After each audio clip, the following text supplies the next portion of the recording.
बादशाह अकबर के राजमुकुट पर सूरज की किरणें झिलमिला रही थी। पर एक दिन दक्कन से आए नाविकों का काफिला राजधानी पहुंचा और खबर लाया कि अरब महासागर के गर्भ में छिपा समुद्र सिंहासन अचानक उभर कर फिर डूब गया है। कहा जाता था कि यह सिंहासन 1000 बरस पुराना है और जिस राजा के हाथ लगे उसे जल, थल और नभ तीनों लोकों का अधिकार मिल जाए। खबर सुनते ही दरबार में खलबली मच गई। कुछ दरबारी सोने की चमक पर रीझे, कुछ ने इसे दैवी चुनौती कहा, पर अकबर की नजर मंजे हुए मंत्री बीरबल पर टिक गई। बीरबल ने विनम्रता से कहा, जहांपनाह, अगर यह कथा सच है तो समुद्र सिंहासन तक पहुंचने के लिए हमें मानव बुद्धि, नाविक हुनर और प्रकृति मैत्री तीनों की कड़ी परीक्षा देनी होगी। यह यात्रा बेहद लंबी होगी, पर इससे इंसानियत का भी भला होगा। अकबर ने मुस्कुराकर आज्ञा दी, तो चलो इस कहानी को इतिहास की सबसे विराट यात्रा बना डालो। महारसाल वह पुराना तटीय नगर था जहां से अरब सागर का स्वर सबसे साफ सुनाई देता।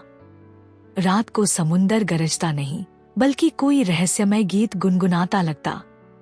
इन स्वरों में वे नाविक पले बढ़े थे जिन्हें अब अकबर के विशेष संदेश के साथ बीरबल ने बुलाया। मुख्य नाविक बना कप्तान निरंजन, महज 25 वर्ष का, पर समंदर की रग-रग पहचानता था। उसका मानना था कि समुद्र सिंहासन कोई साधारण लौह या सोने का आसन नहीं, बल्कि पृथ्वी की नाड़ियों, समुद्री धाराओं का केंद्र बिंदु है। निरंजन ने बताया, हुजूर, उस सिंहासन का पता तभी चलता है जब 3 चंद्र ग्रहण श्रृंखला में घटे और अमावस्या की पुरवाई, जिसे हम निर्बयार कहते हैं, उत्तर पश्चिम दिशा में बहने लगे। चंद्र ग्रहणों की पहली कड़ी अगले 64 दिन बाद आने वाली थी। बीरबल ने तुरंत योजना बनाई। 3 मंजिला महासागरीय जहाज शाही रत्न को फिर से दुरुस्त किया जाए। 2 डॉक्टर, 1 ज्योतिषाचार्य, नक्षत्र मानचित्रकार, जड़ी बूटी गुरु और 100 चुने हुए मल्लाहों के साथ कारवां निकले। यात्रा शुरू होते ही शाही रत्न ने सिंधु सागर की चौड़ी बाहों में प्रवेश किया। दिन का नीला सागर रात में गाढ़ा स्याह हो जाता, पर मल्लाहों के गीत लहरों को थामे रखते। 40वें दिन भोर होते ही पानी की सतह पर हजारों चमकीले बुलबुले उठे और एक अजीब सी धुन सुनाई दी, मानो किसी गहरे खोल में फूंक मारने से शंख बज रहा हो। ज्योतिषाचार्य पंत दुर्गाशंकर ने बताया, यह जलशंख है, समुद्र सिंहासन के आसपास की ध्वनि। नक्षत्रों के हिसाब से हम सही राह पर हैं।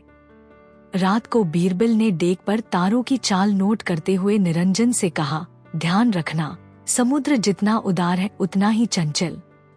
हमें लहरों से दोस्ती करनी होगी। निरंजन ने हंसकर जवाब दिया, और अगर लहरें रूठ जाए, बीरबल बोले, तो हम गीत से मनाएंगे।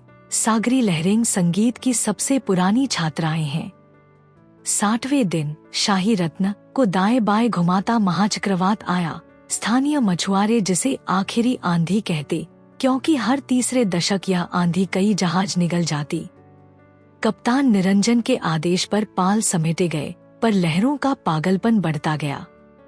इसी बीच डॉक्टर जस्ता बेगम ने चांदी के तवे पर समुद्री जल की एक बूंद गिराई। बूंद नीलिहरा होकर गोल घूमने लगी। बेगम चिल्लाई, निर्बयार सक्रिय हो गई। अगर हम पाल खोलें और दाएं यानी उत्तर पश्चिम की दिशा में 43 डिग्री मोड़ लें, आंधी हमें धकेलकर आगे ले जाएगी। बीरबल ने जोखिम उठाया, पाल खोल दिए। लहरों ने जहाज को मथनी की तरह घुमाया, लोगों का सिर चकराया, पर आधे पहर बाद आंधी शांत हो गई और शाही रत्न एक गहरे नील जल भंवर में आकर स्थिर हुआ।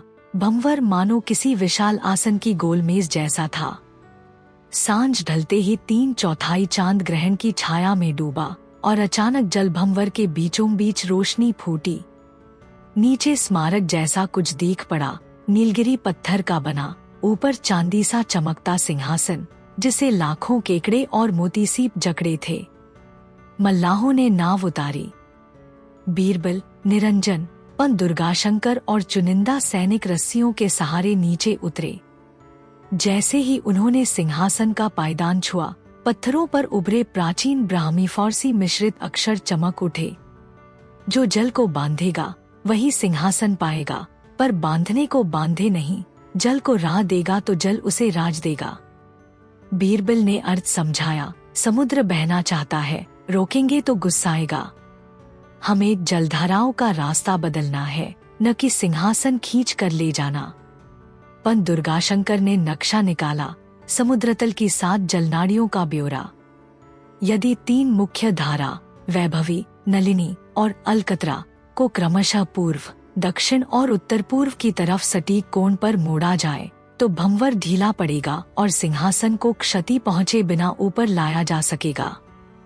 धाराओं को मोड़ने के लिए भारी पत्थर चाहिए थे, पर समुद्रतल पर सैकड़ों टन के मोती शैल पड़े थे, मोती सीपों का प्राकृतिक पहाड़। मल्लाहों ने पत्थर हटा कर वीथिकाएं बनाई ताकि जलधाराएं नए रास्ते लें। लेकिन इसी बीच 2 छल सामने आए। एक दरबारी ख्वाजा अली ने दिल्ली में अफवाह फैला दी कि शाही रत्न डूब गया, जिससे बचाव के नाम पर राजकोष का बड़ा हिस्सा हड़प सके। 2 जहाज पर मौजूद सहकतान सेठ जलजोगी, दरअसल अली का गुप्त साथी, ने मोतीशैल के कुछ हिस्से अपने जहाज रेगुलस पर लाद लिए और भागने का प्रयास किया। कप्तान निरंजन ने बीरबल को इशारा दिया। उन्होंने मोतीवीथी पर बनी जलधारा को थोड़ी देर के लिए सीधा छोड़ दिया। डगमगाती लहरें इतनी तेज उठीं कि रेगुलस का पाल फटा और जहाज घूमकर वापस भंवर में फंस गया। जलजोगी ने घुटने टेक दिए। वीथियां पूरी हुई, जलधाराएं बदली और भंवर ढीला पड़ा। धीरे धीरे समुद्र सिंहासन उठकर सतह पर आ गया, धक धक करता हृदय जैसा। उस पर उभरी लकीरों में मोती लिपि थी, जिसे जस्ता बेगम ने पढ़ा। राजा वही जो हर लहर का आश्रय बने।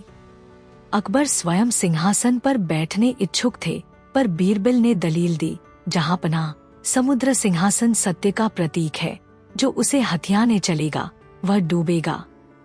इसे समुद्र के मध्य ही एक राजसभा में बदल दें, जहां हर देश प्रदेश के नाविक आकर निर्णय ले सके कि सागर का दोहन कैसे रोका जाए।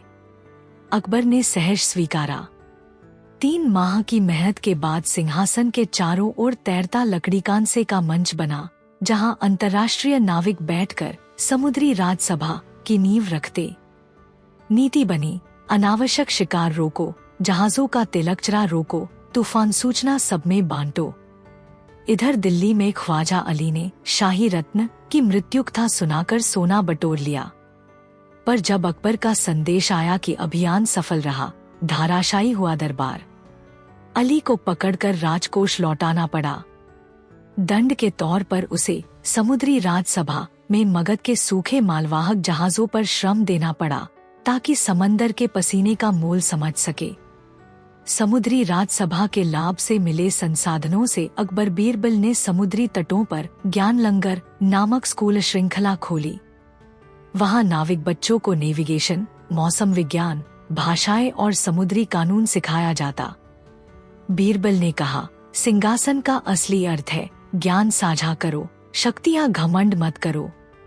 समुद्री राजसभा की पहली वर्षगांठ पर अकबर ने घोषणा की, हमारी सबसे बड़ी फतह सुनहरी कुर्सी नहीं, नीले समंदर की मुस्कान है।